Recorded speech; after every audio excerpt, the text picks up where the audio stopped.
नमस्कार, मी पंजाब हवामान अभ्यासक मुक्काम पोस्ट कुगळी दामगाव तालुका सेलू जिल्हा परभणी। आज आहे 5 जून 2024 आणि विशेष म्हणजे आज पर्यावरण दिन आहे, जागतिक पर्यावरण दिन आहे। म्हणून सर्वांना पर्यावरण दिनाच्या शुभेच्छा आणि सर्वांना म्हणतो की आता भविष्यामध्ये आपल्या वाढदिवसाला तर परत आजपासून सर्व शेतकऱ्यांसाठी अंदाज येत आहे। आज आहे 5 जून 2024 म्हणजे सर्व शेतकऱ्याला सांगू इच्छितो की 5, 6, 7, 8 पर्यंत राज्यामध्ये दररोज भाग बदलत पाऊस पडणार आहे। पेरण्यायोग्य पाऊस पडणार आहे, काही ठिकाणी कमी पडेल, काही ठिकाणी जास्त पडेल आणि ज्यांच्या ठिकाणी समजा एकीत ओल गेली तर त्यांनी पेरणी करायला हरकत नाही, म्हणून हा अंदाज लक्षात घ्यायचा। पण परत एक सर्व शेतकऱ्यांसाठी आणि एक अंदाज देत आहे। तुम्हाला एक सांगू इच्छितो की राज्यामध्ये 9 जून 10, 11, 12 आणि 13च्या दरम्यान मुंबई, पुणे, नाशिक, पश्चिम महाराष्ट्र, कोकण पट्टी आणि उत्तर महाराष्ट्राकडे म्हणजे वाहुनी म्हणजे मुसळधार पाऊस पडणार आहे, म्हणून हा अंदाज लक्षात घ्यायचा। म्हणजे कोकणपट्टी, उत्तर महाराष्ट्र आणि पश्चिम महाराष्ट्रामध्ये 9 ते 14च्या दरम्यान मुसळधार पावसाची शक्यता आहे, म्हणून हे अंदाज लक्षात घ्यायचा। पण तरी पण एकंदरीत परिस्थिती बघितली तर राज्यामध्ये आज 5 जून पासून ते जवळपास 14 जून पर्यंत राज्यात दररोज एक दिवस आज येणार, दुसऱ्या दिवशी परत नसेल, परत तिसऱ्या दिवस एक दिवस म्हणजे दररोज भाग बदलत पाऊस पडणार आहे, म्हणून हा अंदाज लक्षात घ्यायचा। ज्या ज्या ठिकाणी पडला पेरणीयोग्य ओल झाली तर पेरणी करायला हरकत नाही, म्हणून हा देखील अंदाज लक्षात घ्यायचा। राज्यात सांगायचं झालं तर काय झालं की म्हणजे दररोज काय होईल वेगवेगळ्या भागात पाऊस पडायला आहे, म्हणून हे देखील सांगू इच्छितो।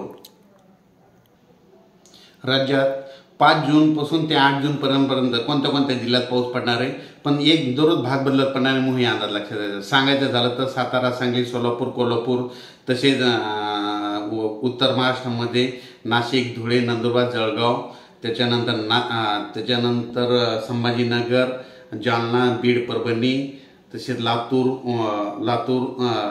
नांदेड, हिंगोली, यवतमाळ, वाशिम, बुलढाणा, अकोला, अमरावती, त्याच्यानंतर उस्मानाबाद, लातूर, त्याच्यानंतर तो पाऊस तसेच सोलापूर, पंढरपूर असा ह्या भागामध्ये जरा चांगला पडणार आहे। ह्या म्हणजे 5 जून ते 8 जून दरम्यान।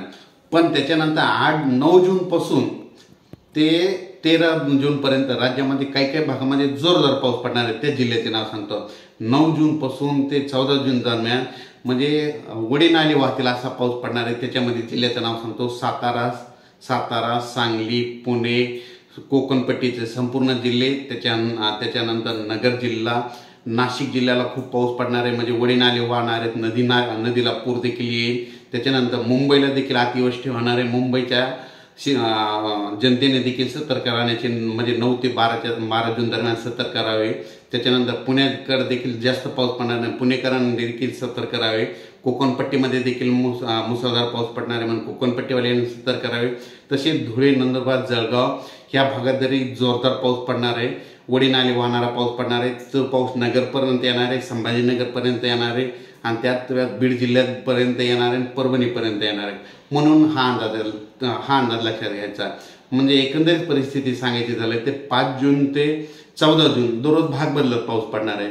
पण 9 जून ते 14 जून दरम्यान मात्र कोकणपट्टी, पश्चिम महाराष्ट्र आणि उत्तर महाराष्ट्रात मात्र जोरदार पाऊस पडणार आहे, म्हणून हा अंदाज लक्षात घ्यायचा। शेतकऱ्यांनी वाऱ्यापासून स्वतःची काळजी घ्या, विजेपासून स्वतःची काळजी घ्या। अचानक वातावरणात बदल झाला तर लगेच एक मेसेज दिला जाईल। पण सर्व शेतकऱ्याला परत एक माझी विनंती, समजा पाऊस पडल्याच्या नंतर जमिनीमध्ये एकीत ओल गेली तर पेरणी करायला काही हरकत नाही। जर 4 बोट ओला असेल तर तुम्ही पेरणीचा निर्णय घेऊन थांबतो। जय हिंद, जय महाराष्ट्र।